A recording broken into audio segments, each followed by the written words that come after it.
Algunas escenas en este programa han sido recreadas. Un joven planea elaborados crímenes con los que cree que ganará millones de dólares. Mientras pone sus esquemas violentos en acción, las vidas de personas inocentes y oficiales de policía no significan nada. ¡Muestre sus manos! ¡Dese vuelta! El FBI intenta llevarlo ante la justicia, pero se encuentran frente a una empresa criminal. La evidencia se acumula, no hay sospechosos evidentes. Asesino serial prófugo. Ted Kaczynski es arrestado.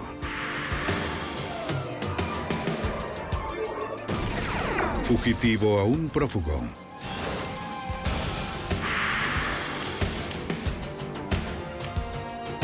Los archivos del FBI.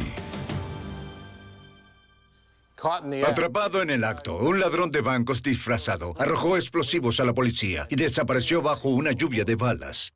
Cuando la policía identificó al sospechoso, lo conectaron con un secuestro armado, pero no pudieron encontrarlo. Soy Jim Kallstrom, exdirector del FBI en Nueva York. El comportamiento del sospechoso fue organizado, pero impredecible. Todos dejan un rastro, y los agentes esperaban poder hallar el correcto. Empresa criminal. En este episodio algunos nombres han sido cambiados. Martínez, California, es una ciudad suburbana a 30 millas al norte de Oakland. Cuando amanecí el 15 de octubre de 1993, la mayoría en Martínez todavía dormía. Nadie notó la figura oscura que se arrastraba por la azotea de un banco del centro.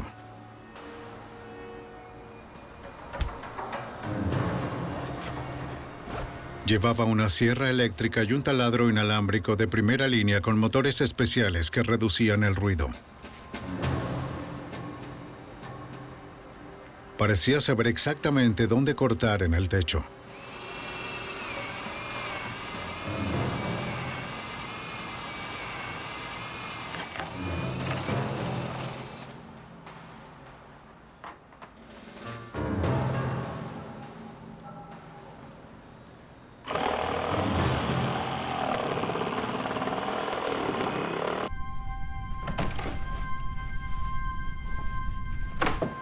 El enmascarado violentó una falla en el sistema de seguridad del banco. La alarma no pudo detectar movimiento en el espacio de acceso entre el techo y el techo del banco, lo que le permitió moverse libremente.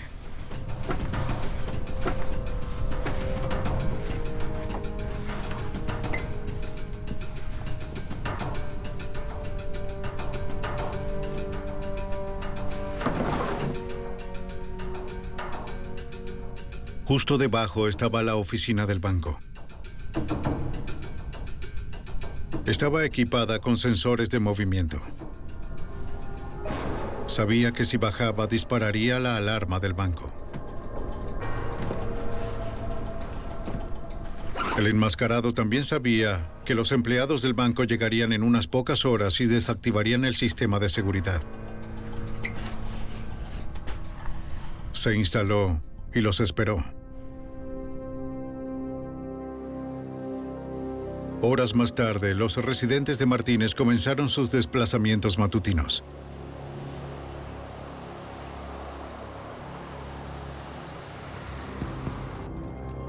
A 2 millas del banco de Martínez, en la ciudad de Pleasant Hill, una operadora de policía respondió a una llamada de emergencia aparentemente no relacionada. Quien llama informa. Alguien vio a 2 hombres hispanos entrando al supermercado con armas en sus cinturones.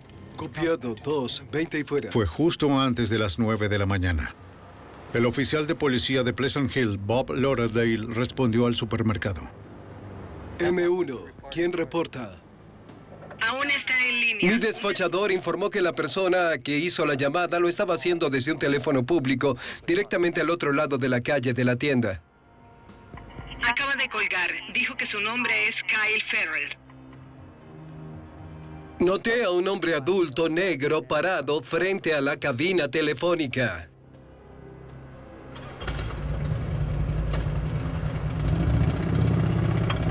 Llevaba una chaqueta negra estilo varsity con mangas color canela y un casco de motocicleta de cara cubierta. El oficial Lauderdale y el sargento Gary Isdell entraron al supermercado para investigar. Buscarían a los sospechosos pasillo por pasillo. De vuelta en la ciudad de Martínez, el enmascarado había esperado 3 horas en el espacio sobre el techo del banco. En un par de semanas. Los empleados del banco se preparaban para abrir al público. Desactivaron la alarma al llegar. Hola, ¿qué Hola. tal las vacaciones? Increíbles. Sí, Sí, es bueno estar de vuelta es bueno en la estar de oficina. vuelta en la oficina. No, en El realidad. enmascarado vio a un cajero ingresar su código de acceso a la sala de cajeros automáticos, donde llenaría las máquinas con efectivo. Era su señal para una entrada dramática. ¡Las manos en alto! ¡Vamos! La puerta se cerró automáticamente detrás del cajero. ¡Puerta! ¡Abre la El ladrón amenazó con matar a su compañero si no abría la puerta. Luego, él mismo la abrió. La gerente del banco estaba en la sala de descanso. Escuchó la conmoción y los cristales rompiéndose. ¡Pon el dinero en la bolsa! ¡Ayúdala! ¡Deprisa! ¡Pon el dinero en la bolsa! Se escabulló y llamó al 911. ¡Deprisa! ¡El dinero en la bolsa! ¡Vamos!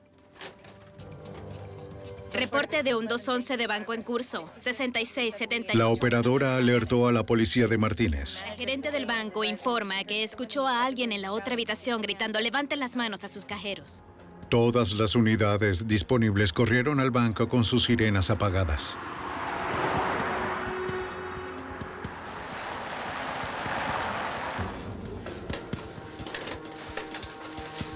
¡Rápido!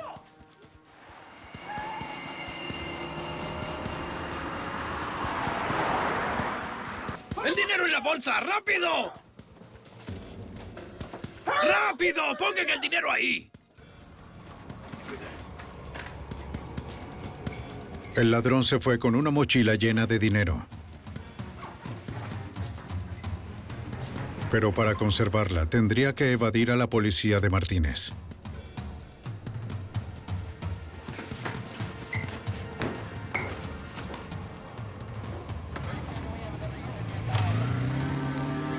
Los oficiales llegaron al frente del banco. Los departamentos de policía de Martínez y Pleasant Hill tenían solo 9 agentes disponibles para responder. Y 2 de ellos estaban ocupados con una llamada sospechosa en un supermercado. Tengo un sospechoso. Usa una máscara. Necesito a alguien en la parte trasera. El ladrón vio una salida fácil, la parte de atrás del banco, pero necesitaba una distracción.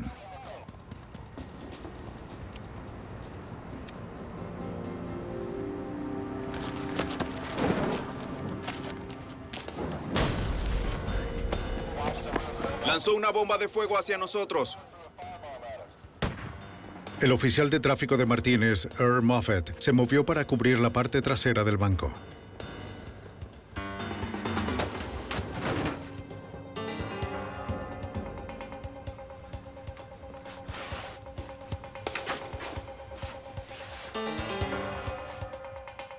En sus 10 años de servicio en la fuerza, esta sería la primera vez que el oficial Moffett dispararía su arma. Me estaba disparando y estaba solo 18 metros de distancia, así que lo que pasaba por mi mente era un caos. Mientras continuaba la batalla, la policía de Pleasant Hills aún investigaba la llamada al 911 sobre 2 hombres armados que ingresaban al supermercado. ¿Los últimos minutos? No, señor. Ningún empleado vio nada fuera de lo normal. ¿No ha visto a alguien así recientemente? No he visto nada. Solicito respuesta. Muy bien. De ayuda mutua de Pleasant Hill lo antes posible. Oye, Bob, tenemos que irnos. El oficial Lauderdale sospechó de inmediato. Al no poder localizar a nadie que coincidiera con la descripción, pensé que el robo a un banco en Martínez era mucha coincidencia. En Martínez, el sospechoso de robo a un banco continuó su tiroteo con el oficial Moffett.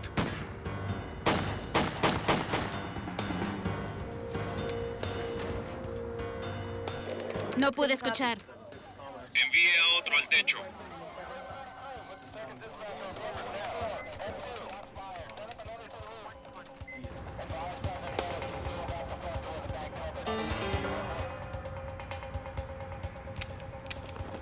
Con su arma vacía, el oficial se vio obligado a recargar. El pistolero aprovechó el tiempo a su favor.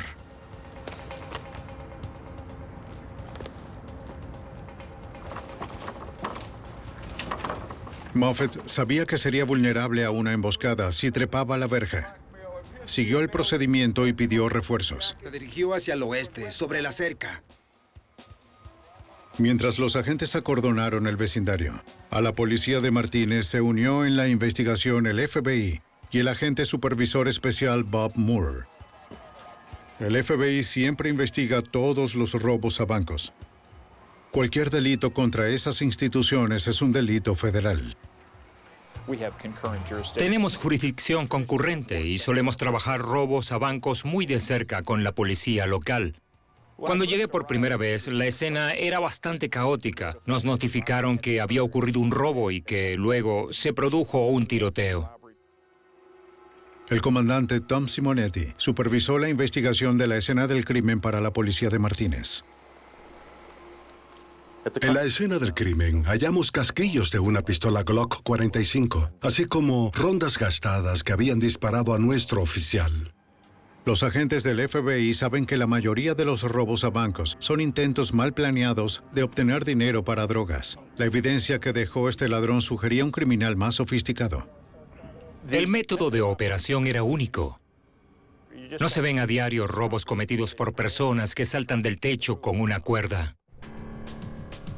En la azotea, los técnicos de evidencias procesaron las herramientas eléctricas abandonadas. No hallaron huellas dactilares.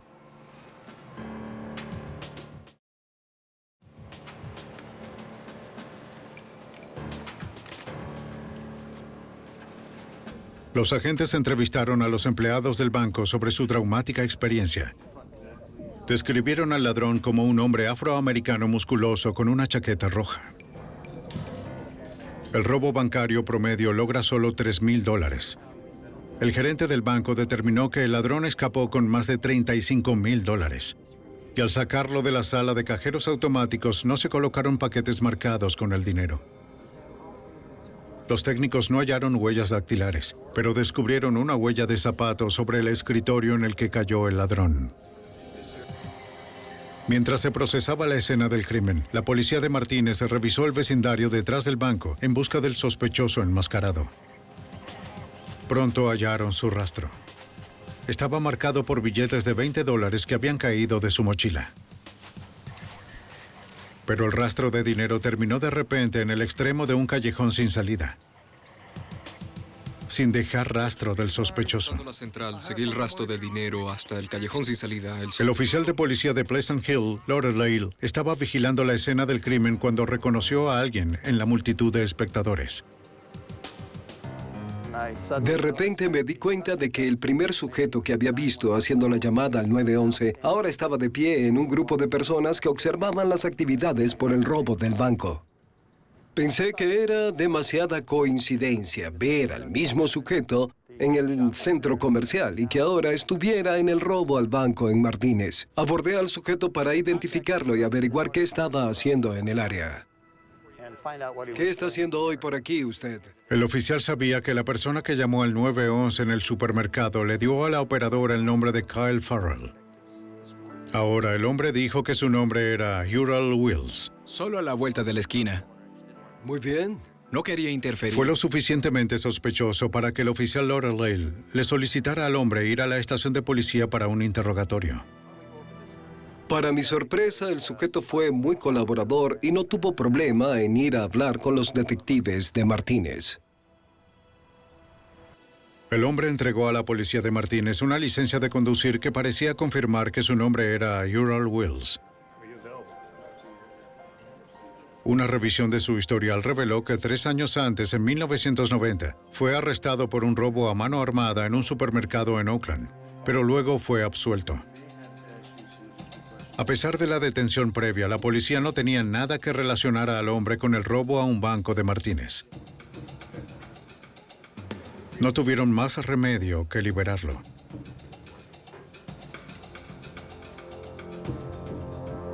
No sabían que descubrir la verdadera identidad del hombre los habría llevado al ladrón de bancos que estaba dispuesto a matar para escapar de la policía.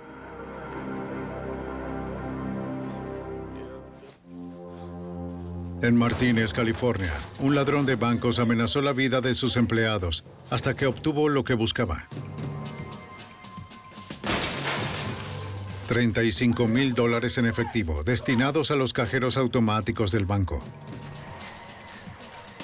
La policía buscó al sospechoso siguiendo un rastro de billetes de $20 cerca de la escena del crimen hasta que terminó en un callejón sin salida residencial. Para el agente especial supervisor del FBI, Bob Moore, el final del rastro fue en sí mismo una pista. Muy bien, aún no lo tenemos, seguimos esperando. El rastro de $20 terminó allí, así que al principio asumimos que hubo un vehículo de escape en algún lugar cerca de ese extremo, en esa calle sin salida. ¿Cómo está? ¿Recuerda si sucedió? La policía de Martínez interrogó a los residentes de un suburbio usualmente tranquilo. Un propietario dijo que ese día, más temprano, estaba trabajando en su jardín de enfrente.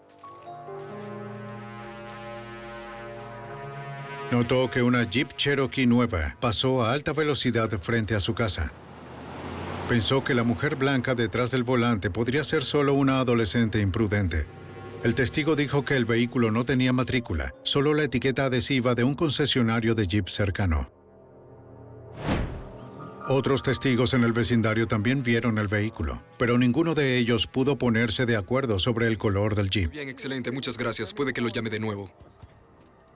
El agente especial supervisor Bob Moore siguió la pista del vehículo. Sí, Bob Moore, del FBI. ¿Cómo está?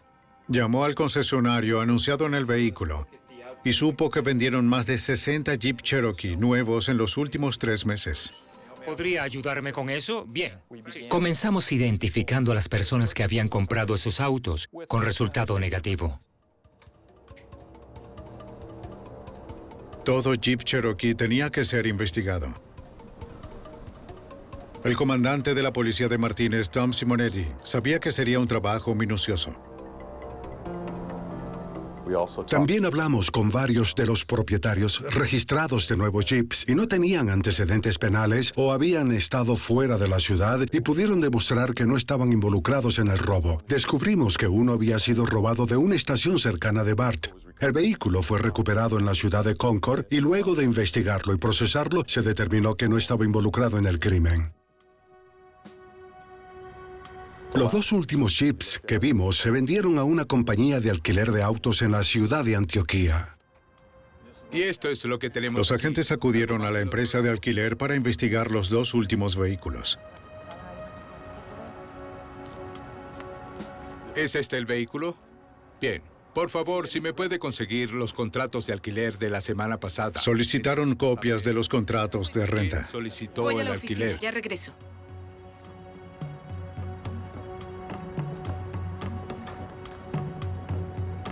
Aquí están los expedientes. Supieron que uno de los Jeeps fue alquilado el día anterior al robo y regresó la noche siguiente. Y el nombre en el contrato era Ural Wheels. El nombre utilizado por el motociclista en el estacionamiento del Banco de Martínez, que también era el mismo hombre que la policía vio hacer una llamada al 911 cerca de un supermercado en Pleasant Hill. La policía de Martínez tenía que aclarar cómo simultáneamente Ural Wheels podría haber huido del área en un jeep y ser visto en el estacionamiento del banco como un espectador. Hola Bob, ¿cómo estás? Gracias por venir. A la orden. Buscando respuestas, acudieron al oficial Lauderdale. Dale un vistazo a estas. Cuando le presenté la foto de Ural Wheels, en la alineación al oficial Lauderdale, identificó a una persona diferente como Ural Wheels. Lauderdale seleccionó la foto de Doug Jones, un conocido criminal asociado con Ural Wheels. ¿Este? Es él con seguridad. Revisando la historia criminal del señor Wills, determinamos que tenía un cómplice que había cometido varios crímenes con él. Los detectives creyeron que el cómplice de Doug Jones se hizo pasar por Wills en la escena del robo para despistar a la policía. La información que tenemos nos lleva a este... Entonces tomaron a Wills como su primer sospechoso. Para los agentes estaba claro el por qué Jones hizo la llamada mientras el robo estaba en progreso. Sí, es con quien hablé. El plan incluía el intento de crear una distracción de la policía, haciendo una llamada al 911 del Departamento de Policía de Pleasant Hill. La policía de Martínez realizó un chequeo más detallado de los antecedentes de Ural Wills. Hablaron con los detectives de Oakland, que lo detuvieron 3 años antes por el robo a un supermercado. Expresaron su frustración de que luego fuera absuelto. El comandante de Martínez, Tom Simonetti, supo de otro arresto reciente de Ural Wills. Descubrimos que el señor Wills había sido arrestado por la patrulla de carretera de California por portar una pistola Glock cargada. La policía de Martínez descubrió que el ladrón del banco también había usado una pistola Glock.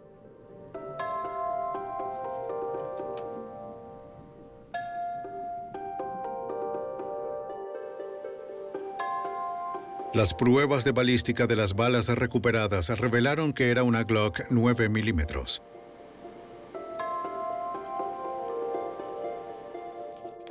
Los investigadores de Martínez también conocieron por criminales informantes de Oakland que Wills con frecuencia se aprovechaba de otros criminales. Había realizado varios robos a mano armada a conocidos traficantes de droga en la ciudad de Oakland, lo que nos llevó a creer que nos enfrentábamos a alguien que no tenía miedo o era muy descarado en su actividad criminal. Los mismos criminales informantes dieron a la policía una visión de los métodos de operación de Ural Wills. Dijeron que con frecuencia usaba conductoras femeninas para escapar porque Wills pensaba que eran menos sospechosas para la policía. El hecho de que una mujer iba tras el volante del Jeep era consistente con la historia criminal de Wills. A partir de los contratos de alquiler de autos, los agentes pudieron rastrear los registros financieros de Ural Wills. El Jeep Cherokee había sido pagado por Wills con una tarjeta de crédito. Determinamos mediante citaciones que la tarjeta de crédito había sido emitida por una cooperativa de crédito en Berkeley. Detective Niles de la policía de Berkeley. También se enteraron que Wills tenía una cuenta de ahorros en la cooperativa de créditos, pero no hallaron depósitos por montos inusuales que pudieran vincularse con el robo a un banco de Martínez. Les pedimos a los empleados de la cooperativa de crédito que si lo veían en sus oficinas, llamaran al departamento de policía de Berkeley. Muchas gracias. Aún sin ningún depósito bancario sospechoso, los agentes y el comandante de la policía de Martínez, Tom Simonetti, creían que la evidencia implicaba a Wills en el robo al banco.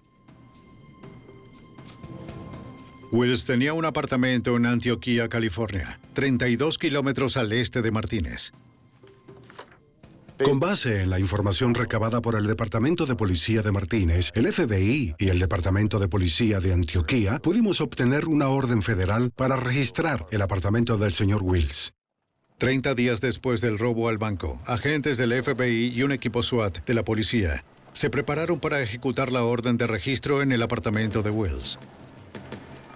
Sabían que ya había disparado 10 veces contra un oficial de policía de Martínez.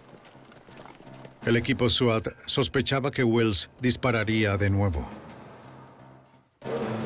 Agentes del FBI y el equipo SWAT de la policía de Martínez estaban cumpliendo una orden de registro en un apartamento que pertenecía al sospechoso de robo a un banco, Ural Wills.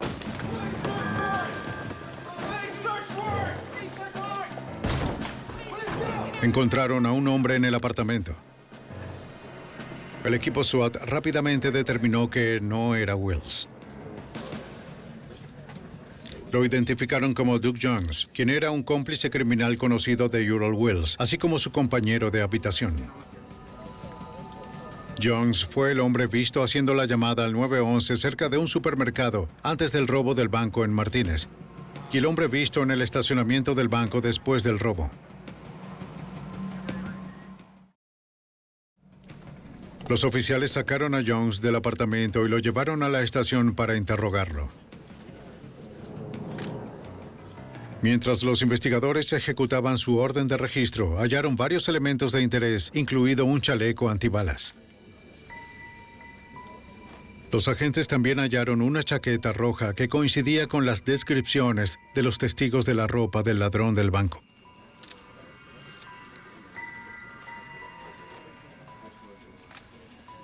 En el dormitorio identificaron un par de zapatos deportivos del tipo usado por el ladrón. Hallaron una pista aún más reveladora dentro de uno de los zapatos. Tiene mucho efectivo. $3,000, todo en billetes de $20. El dinero robado del banco de Martínez también estaba completo en billetes de $20. Los zapatos fueron enviados al laboratorio donde las suelas podrían compararse con una huella de zapato recuperada del robo del banco de Martínez. Los detectives también descubrieron facturas de hospital, lo que sugería que Wills resultó lesionado el día del robo al banco. El comandante de la policía de Martínez, Tom Simonetti, lo siguió. Al contactar al doctor en el hospital, nos dijo que el señor Wills le había dicho que se resbaló en el piso mojado de una tienda de comestibles y se rompió el pie. El médico, sin embargo, señaló que la lesión era más consistente, con un impacto fuerte, en particular un impacto directo al caer hacia abajo o caer de algo. Wills quedó aún más vinculado al crimen cuando los analistas confirmaron que uno de los zapatos encontrados en su apartamento coincidía con la huella de zapato tomada en la escena del robo de Martínez. En la estación de policía, los agentes interrogaron al compañero de cuarto y criminal asociado de Wills, Duke Jones.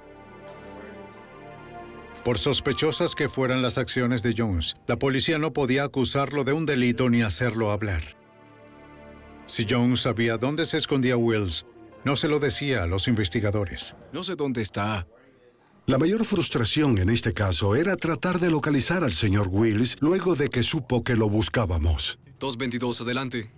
Habíamos revisado su residencia, contactado a todos los que lo conocían, y no había duda de que él sabía que estábamos tras él. Los agentes sabían que Wills era un criminal de carrera y estaban seguros de que volvería a atacar. Pasaron casi un mes buscando en los vecindarios del área de la bahía que se sabía que Wills frecuentaba. No hallaron rastro del violento fugitivo.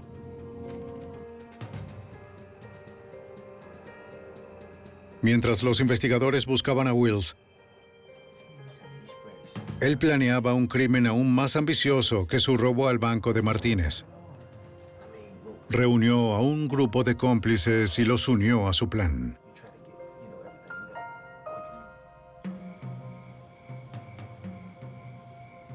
Cuatro días antes de Navidad en 1993, los cómplices de Wills acudieron a la casa del dueño de una joyería en Antioquía, California, Gene Mayer, y su esposa Ruth. Se hicieron pasar por detectives investigando un fraude de tarjeta de crédito. En cuanto les abrieron la puerta, revelaron su propósito siniestro. ¡Quieto, quieto! ¡No se mueva! ¡Al suelo! ¡Ahora! ¡Al suelo! ¡Abajo! ¡Al suelo! ¡Tírese al suelo! ¡Usted también tírese al suelo! ¡Cállese! ¡Quédese quieto y no saldrá lastimado! ¡Cállese! ¡Cállese! Dos ataron a la pareja con cinta adhesiva, mientras un tercero se movió a la parte trasera de la casa a buscar la caja de seguridad. Tienen que permanecer en silencio. ¡No se muevan! ¡No les haremos daño! ¿Tienen caja fuerte? Bueno, vamos. ¡Levántese, levántese, levántese! El hombre dijo a Gene Mayer que secuestrarían a su esposa. ¡Muévete, prisa! ¡Vamos, inútil! ¡Muévete! Dijeron que telefonearían con detalles sobre cómo podría recuperarla. Mayer no podía hacer nada mientras los cómplices de Ural Wills se fueron con su esposa y una caja fuerte llena de joyas.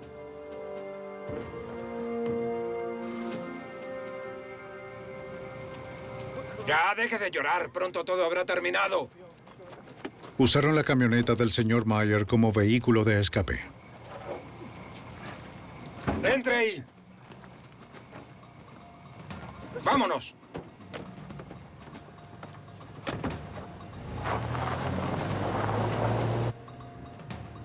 Diez minutos más tarde, Gene Mayer se liberó y llamó al 911. La policía de Antioquía respondió.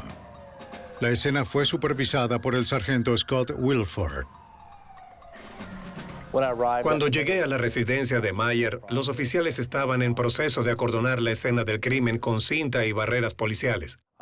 Ingresé en la residencia y Gene Mayer, que estaba en interrogatorio, estaba muy afectado. Tienes que hacerlo. Los detectives trataron de enfocar al señor Mayer en describir a los secuestradores de su esposa, pero solo les dio una breve mirada. Está bien, correcto, está bien. ¿Qué se llevaron? ¿Lo sabe? Mientras los detectives procesaban la casa en busca de evidencia, descubrieron una nota de rescate. Uno era blanco, otro era...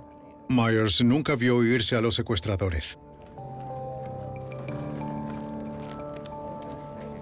La nota le advertía que no llamara a las autoridades. A Gene Mayer le preocupaba haber cometido un error llamando a la policía. Temía que los secuestradores tomaran represalias matando a su esposa.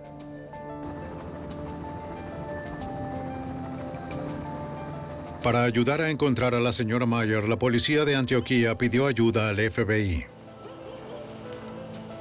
Buscaron alguna señal de la camioneta de Ruth Mayer, que sus secuestradores usaban como un vehículo de escape. Los investigadores sabían que las posibilidades de encontrar a una víctima de secuestro con vida disminuyen cuanto más tiempo permanece cautiva. Los oficiales de Antioquía y las comunidades vecinas recorrieron con urgencia los estacionamientos en los centros comerciales, pensando que los secuestradores podrían haber abandonado la camioneta de la señora Mayer y haber cambiado de vehículo. No hallaron nada. Aún en la ruta al aeropuerto. Tienes que hacerlo. Los detectives averiguaron que el valor de las joyas robadas en la caja fuerte era de $400,000. Pero el señor Mayer no estaba preocupado por las joyas. Quería que su esposa regresara ilesa. Con los ojos vendados durante el secuestro, Ruth Mayer no tenía idea de dónde estaba o de lo que sus raptores tenían guardado para ella. El sospechoso de robo de banco, Ural Wills, utilizó un equipo de cómplices para robar al dueño de una joyería y secuestrar a su esposa. Dentro de la casa de Mayer, la policía de Antioquía analizó la nota de rescate que dejaron los sospechosos. Los secuestradores exigieron $2 millones para el regreso seguro de la señora Mayer. La policía anticipó que llamarían por teléfono con instrucciones. Los técnicos instalaron trampas telefónicas para rastrear y registrar cualquier llamada entrante. Pero no llegó. Para más pistas, el sargento de la policía de Antioquía, Scott Wilford, reunió detalles sobre las joyas robadas de la casa.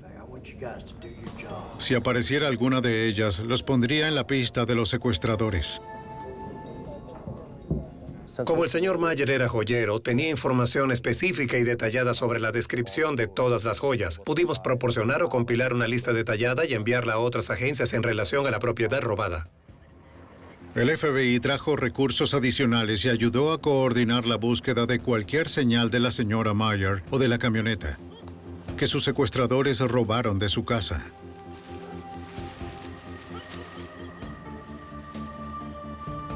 Para la mañana siguiente, los investigadores aún estaban peinando el vecindario de los Myers en busca de pistas.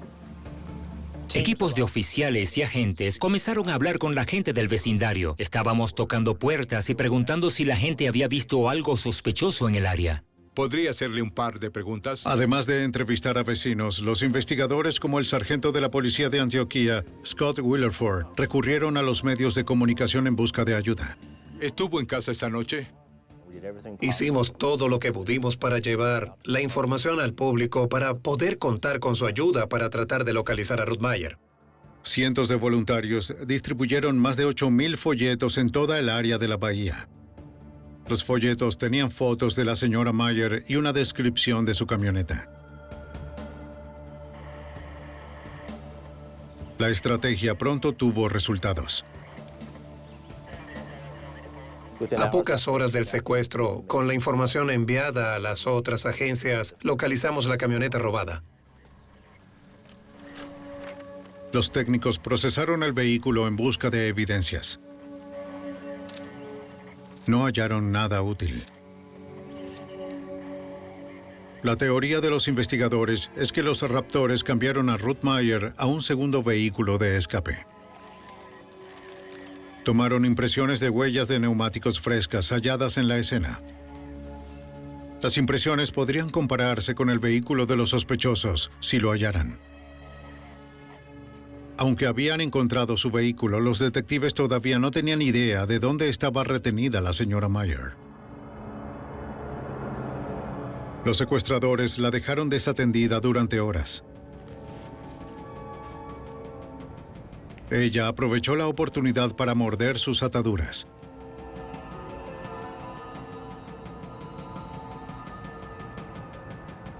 Meyer sabía que intentar escapar era demasiado riesgoso. En cambio, memorizó los detalles del garaje en caso de que alguna vez le pidieran que lo identificara.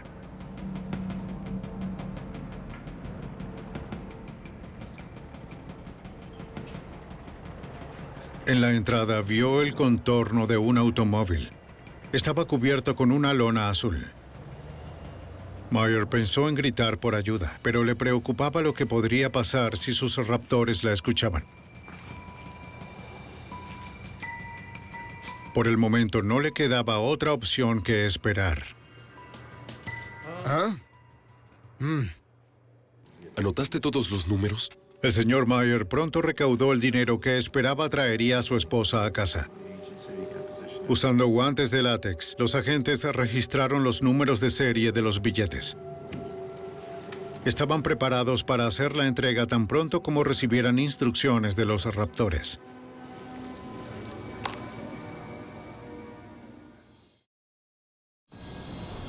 Dos días después del secuestro, la policía atendió una llamada de la Cooperativa de Ahorro de Berkeley. El FBI le había pedido al gerente que llamara a la policía si veía al sospechoso del robo del banco de Martínez. Vio a Ural Wills intentando hacer un depósito. Parece estar completo. Voy a acceder a su cuenta. La cajera intentó acceder a la cuenta, pero estaba bloqueada. A veces eso funciona.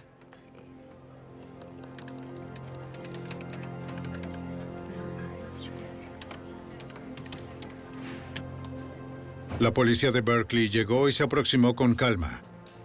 Pero Wills los vio.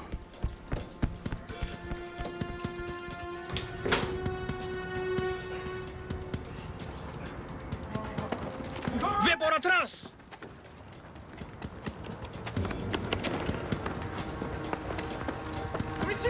¡Muestre sus manos! ¡Dese vuelta! ¡Manos sobre la cabeza!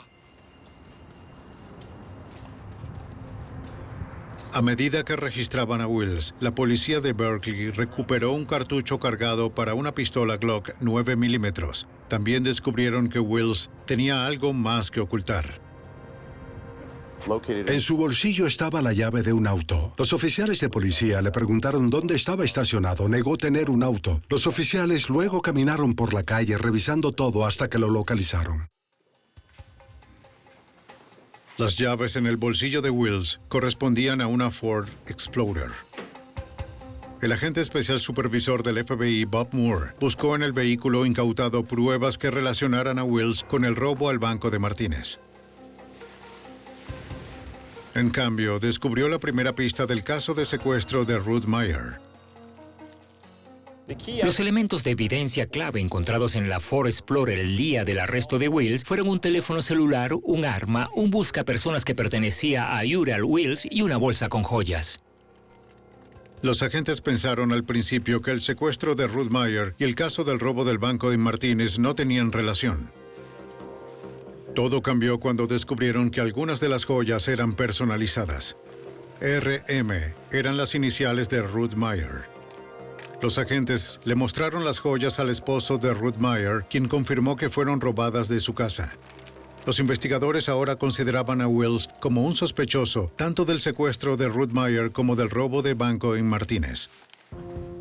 Para vincular aún más a Wills con el robo del banco en Martínez, los técnicos del FBI realizaron pruebas de balística en la pistola Glock recuperada del vehículo de Wills.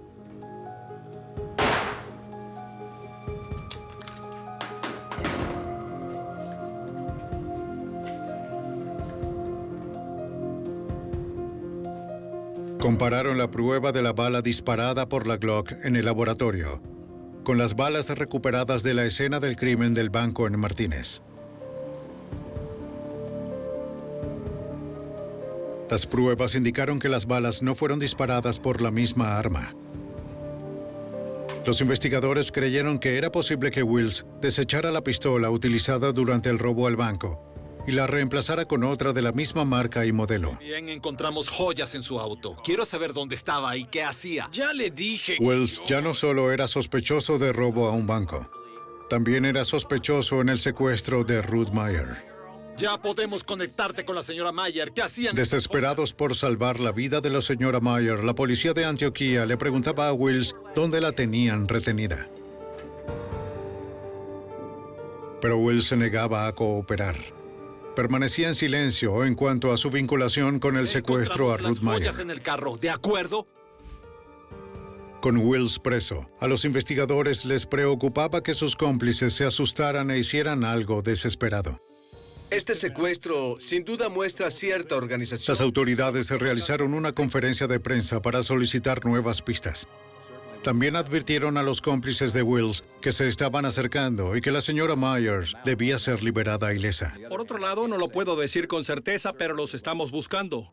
Estaré aquí. No me dicen, nadie me dice nada. Al cuarto día de cautiverio de la señora Meyer, en víspera de Navidad, el hombre que la custodiaba recibió instrucciones de los otros cómplices en el complot de secuestro.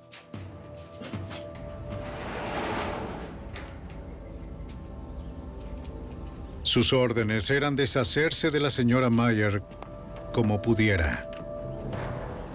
El hombre le ordenó mantenerse abajo y fuera de vista mientras conducía.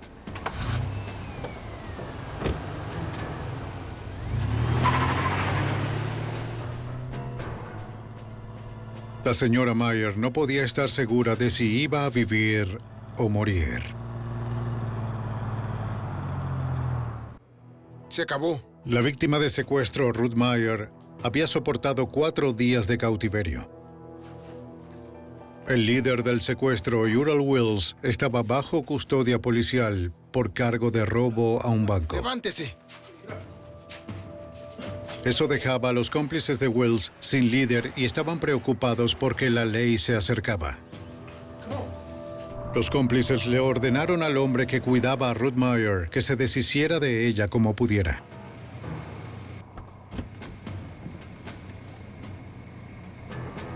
A 48 kilómetros al norte de su hogar en Antioquía, California, donde fue secuestrada, en un pueblo llamado El Sobrante, los secuestradores decidieron deshacerse de la señora Meyer. ¡Vamos! Liberándola.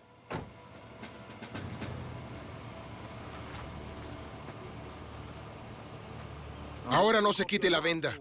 El sargento de la policía de Antioquía, Scott Willerford, consideró que los esfuerzos de la policía para llegar a los secuestradores a través de los medios dieron resultado. Sabían la gravedad del crimen, sabían que la presión estaba en marcha. Este era un caso nacional publicitado en ese momento y no sabían qué hacer. Era de un perfil tan alto que todos conocían los detalles y se vieron obligados a liberarla. Tenemos suficiente cantidad de... La noticia del regreso de Ruth Meyer llegó a los titulares y a los noticieros locales. Solo quiero decir que estoy muy feliz de estar en casa. Los investigadores interrogaron a la señora Meyer sobre su terrible experiencia. No sabía la ubicación en la que estuvo recluida y no podía describir a sus raptores. Aún así, ella proporcionó a los agentes importantes detalles. Fue capaz de usar sus sentidos mientras estuvo retenida en ese garaje y en realidad tuvo un recuerdo notable de mucho de lo que estaba ocurriendo en el área en la que estuvo retenida. Describió los sonidos que escuchó durante su cautiverio. Describió el sonido de los trenes que pasaban. Describió el sonido de los autobuses o vehículos diésel que reducían la velocidad como para dar un giro brusco. Según la información obtenida de la señora Meyer, los investigadores buscaban una ubicación cerca de las vías del tren y de las principales líneas de autobuses. Utilizaron el teléfono celular incautado en el vehículo de Wills para delimitar la búsqueda. Los agentes obtuvieron rápidamente los registros de facturación del teléfono. Echemos un vistazo al mapa. Observa bien. En esta área, y solo se dirigen hacia el este. Se concentraron en las llamadas que hizo Wills durante el secuestro de la señora Mayer. Pudimos rastrear el uso del teléfono celular y determinar dónde había sido usado la noche anterior, incluso en Antioquía, y también los números a los que llamó esa noche. Los investigadores descubrieron que las torres en el oeste del condado de Counter Coast detectaron la señal del teléfono celular de Wills la noche del secuestro.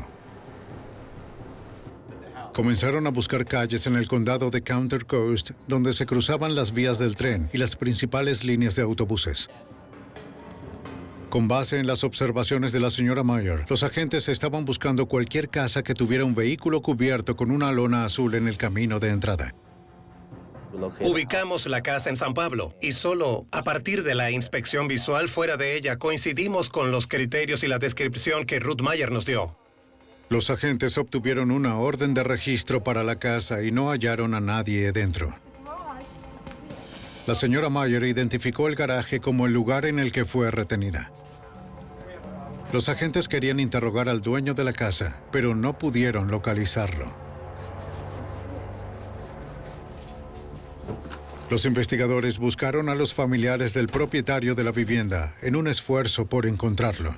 Edward Rodríguez era el sobrino del dueño de la casa. Los agentes no sabían que él cuidaba a Ruth Mayer durante el secuestro. Pero Rodríguez creyó por error que los agentes lo estaban buscando y dijo que estaba a punto de entregarse. Será usado en su contra en una corte de ley. Los investigadores encontraron a Rodríguez arrepentido por el papel que jugó en el secuestro y lo convencieron de cooperar. ¿Qué tal si lo señalas?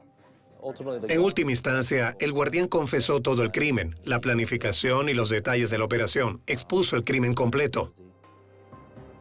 Rodríguez nombró a todos los conspiradores. ¿Alguien más en esta página?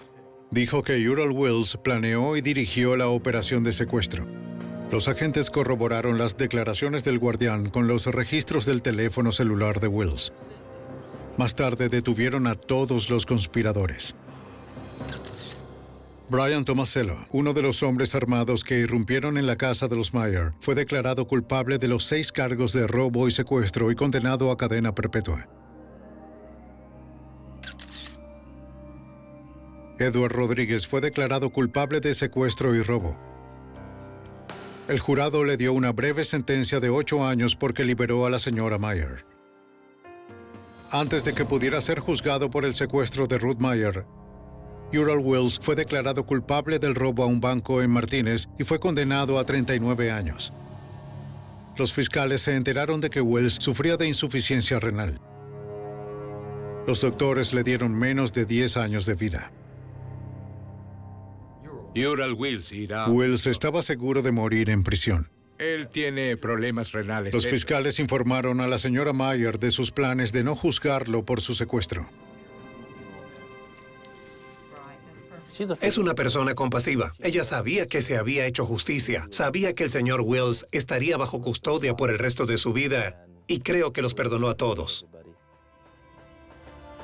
Mientras seguía con sus planes violentos, Ural Wills esperó ganar millones y vivir una vida de lujo. En cambio, el FBI y la policía local se aseguraron de que los últimos días del criminal fueran tras las rejas.